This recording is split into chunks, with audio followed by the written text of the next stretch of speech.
Hello and welcome to another day in paradise, and welcome to another edition of the Unapologetic Negropian. In today's video, guys, I am seething right now. I am not happy with what is happening to our African brothers and sisters at the Polish border. I need you to take a look at this. Nigerian students, 50 people, please come with me. Nigerian embassy officials are here, for example, transporting hundreds of people to Budapest, mainly students who've been walking for days. The people we spoke to said they'd come out via Hungary in order to avoid the Ukrainian-Polish border exit points to the west. Victor first went to the Polish border with Ukraine to the west, but says he was told by a Ukrainian border guard that the policy was one foreigner allowed through for every 10 Ukrainians.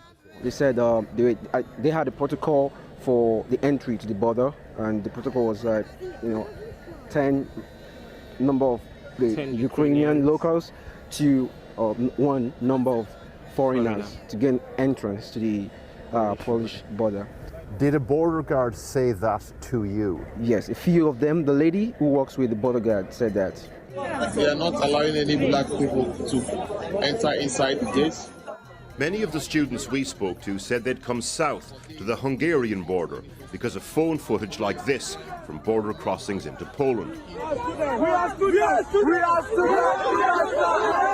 Videos purporting to show foreigners being treated differently by Ukrainian border guards at the long queues going west into Poland, something the UN's High Commissioner for Refugees has acknowledged was happening. Augustine's university lectures for medicine were due to start properly in March. Aspirations derailed for now by war. At the border crossing he first went to, he says there was a policy of large groups of black people being separated from Ukrainians. Did somebody actually say that to you? How do you know that that was the case? They didn't actually say it, but we could observe it. In what way? How did you observe that? We saw, we were in a queue. At first, blacks it wasn't like that. We were all moving together. It got to a time, blacks were somewhere else, and other white color skin were also somewhere else, and they were actually moving a little bit faster. The blacks weren't going at all. Did they separate the queues? Yes. So black people were in one queue and white people were in another queue? Mm-hmm. Black people are eventually getting across into Poland, though. But unlike Ukrainians who are being picked up by friends and family, foreign students, for example, have to wait longer at places like Przemyśl in Poland. Właśnie odprowadzamy pana, który chodzi po Przemyślu bez dokumentów. Nie wiem po co. Żadnych dokumentów. Last night, patrols from the Polish far right confronted refugees in that town.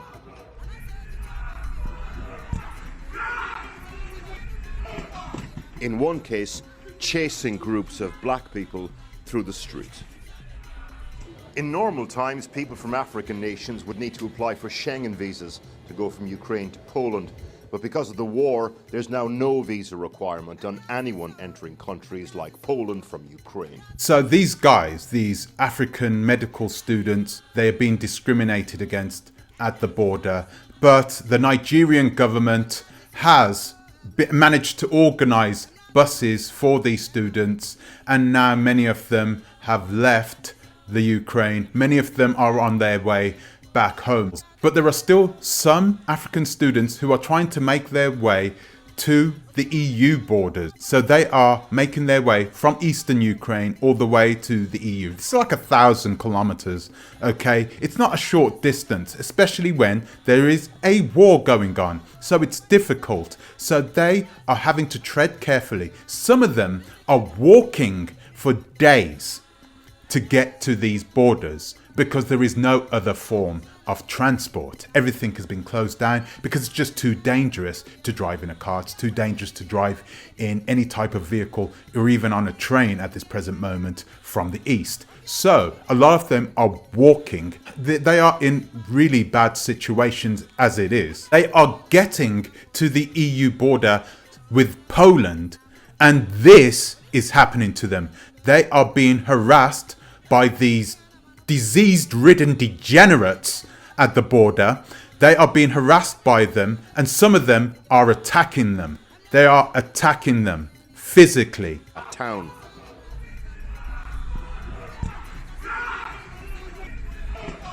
Can you imagine that? Can you imagine trying to get home, right? And then having I'm trying to hold it in, guys, but having these people, right? I'll use that as a loosely, I'll use that quite loosely because I don't see these people as people. They are getting attacked by this vermin as soon as they're crossing the border. These people are asking these African students for paperwork.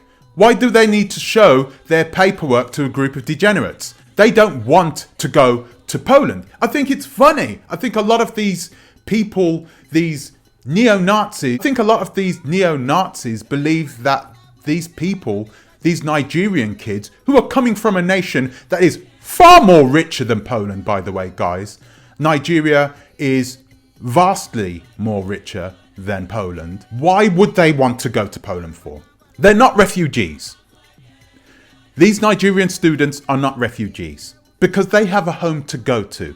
They are not fleeing violence in their country. They are fleeing violence in somebody else's country, and they are trying to hop to the nearest airport so they can get back home.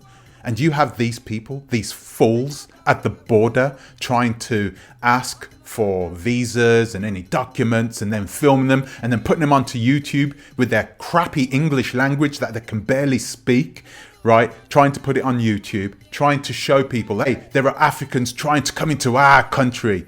Nobody wants to come to your frigging country. Nobody wants to be there. Not even Polish people want to be in Poland right now. I know that because I used to live in the UK and most of them are over there. So stop talking shit. Leave them alone. And guys, listen, this is... Do you know what? Sometimes I think that things happen for a reason. Last Sunday, okay, 5 days ago, I parked up, my partner parked up her car.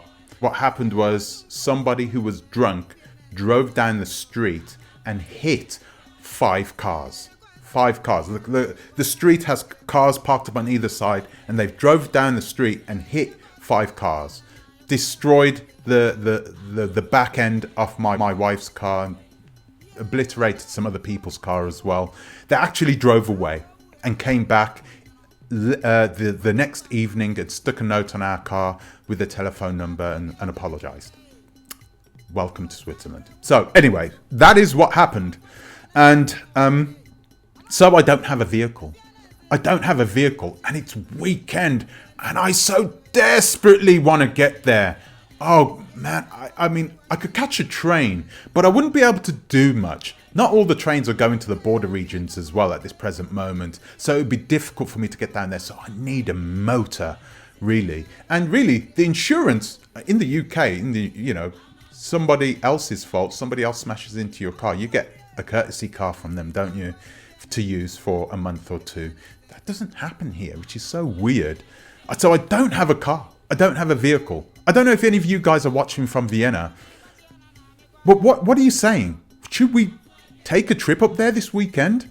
Shall we help those guys out? Shall we help usher those people, those African students, over the border right now with Poland? I know where the town is. We know where this town is. We know where these guys are. And we know that they're watching out for them, right? We need somebody that's going to help us to get there, to escort these African students into a place of safety. Either escort them to the next train station, escort them to their hotel if they've booked one, escort them through the streets, because they're not going to have any transport. A lot of them don't have any transport, right? So they are making their way to wherever they need to get to in town. And you've got this vermin, scurrying around the streets like that. No hair, this jobless POSs doing all they can to make their lives even worse. Okay? Don't you find it funny, actually, that these neo-Nazis are actually in this town in the first place? Don't you find it strange that they are there? Why would they be there? Look at this video that I'm going to show you now, how proud the Ukrainians are of their neo-Nazis. There are lots of disillusioned young white men who are in the Ukraine who have turned into neo-Nazis. Lots of them. Look at them. There are crowds of them. Tons of them have followed on. Where are they now? Where are they now that Putin is coming over their border, walking onto their lands, snatching anything he wants? Where are these men? They are nowhere to be seen. They've ran away. They've scurried across the border with their tails between their legs. These guys are so pathetic. It's unreal. Guys, really, I'm going to try and calm down a bit, but really, this has angered me so much. What does this do? It proves one thing. It proves that these neo-Nazis, they're cowards. We know they were cowards because they would never do this if they were on their own. They do things like this in groups because there's safety in numbers. Because they would never attack a black man, or a group of Africans. They would never do that unless there was a group of them. They would never approach them, okay? And you know that they only have one thing in mind. Okay, I can't get there now. And if any of you guys really want to help out, I'm here. I'm currently in Vienna. Guys, if anybody else is in Vienna now, please let me know. And we can meet up. We can go down there together. We can go down to this place. We can carry some tools for the car. Do you know what I mean? Right? The car's an old car, so we carry some tools. Yeah? And, if you're a black man, I don't care what color you are, guys. I don't care what color you are. I really don't. If you want to come and help, right? We can go down there together. And if any of these fools turn up, guys, like I said, we got the tools. We can fix it. You understand? Right? I really want to do this. Less talk, more action. Who wants to do with this? Who is with me now? I want to know who is with me now. I really do. Because I so want to. I've got to be careful. I've got to be careful with the way I talk here, guys. The only thing I can say to the African students now who are crossing the border, if any of you guys are in contact with those African students who are in the Ukraine, who are about to cross the border with Poland, guys, I would suggest you do one of two things. If you have to go to Poland, right, cross the border with Poland, but make sure you bring tools with you. You understand? Okay, because there are people walking around with tools on them. You may need to fix something. You understand? You understand? Bring tools with you. So if something happens, at least you can do something. Another thing, I would say that this would probably be the more sensible thing to do is to cross the border with Slovakia instead. It's a lot safer. There aren't any idiots there. Okay, and everybody knows it's a transit country. Nobody wants to stay in Slovakia. They're not delusional like those, neo-Nazi Polish idiotos. So please, if I was you, please do not go through Poland if you can. If your government has arranged transport, guys, I know transport is needed, but it's not that difficult once you get to Slovakia. It's easy actually because all the train services are running pretty cool. So make your way to Slovakia instead. Do not go through Poland. There are too many idiots there who are going to cause trouble that they do not want. If you are watching this, if you are one of those boys who are attacking those African kids coming across the border, let me tell you this. You do not want this smoke. Trust me. I will change your life forever. Believe me when I tell you this. You do not want this smoke. Until the next time, please think twice. Ta-ra a bit.